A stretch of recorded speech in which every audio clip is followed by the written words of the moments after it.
Des participants épuisés quand ils prennent même le temps de dormir. Du déjà-vu aux dernières heures des conférences sur le climat.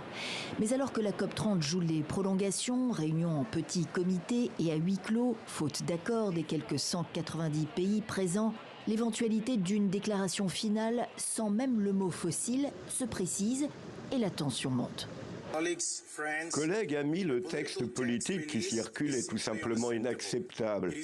Ce n'est pas une base sérieuse pour négocier, c'est un échec pour l'Amazonie, pour la science, pour la justice et pour les gens que nous représentons. Il ne peut tout simplement pas être légitimé, il n'y a aucune mention d'une réduction des énergies fossiles ou de la déforestation, rien. Ni mention, ni feuille de route sur une sortie des combustibles fossiles, pétrole, charbon et gaz. Au moins 80 pays européens, latino-américains ou insulaires le réclament pourtant et le président brésilien Lula, parti pour le G20, l'endosse lui aussi sur le fond. L'objectif est de parvenir aux meilleurs résultats. Mais le temps ne peut pas être un obstacle au débat indispensable sur un sujet si complexe. Ce qui bloque une sortie des énergies fossiles, sans surprise, ce sont les producteurs, Arabie Saoudite et Russie notamment, ainsi que des pays émergents.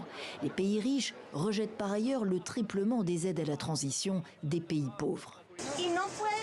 Il est inconcevable que ceux d'entre nous qui sommes engagés en faveur de la vie sur cette planète et de la justice climatique soyons contraints d'accepter un texte médiocre. Nous ne le ferons pas.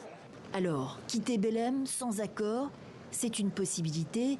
L'échec serait lourd pour le Brésil et cette première conférence climatique de l'ONU en Amazonie. Si nous ne renforçons pas l'accord de Paris, tout le monde perdra. Le président de la COP invoque l'esprit de coopération dans l'intérêt de tous. Les Européens refusent un accord à minima.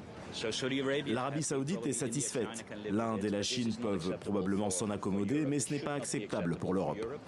Les ONG et les activistes maintiennent la pression pour le climat.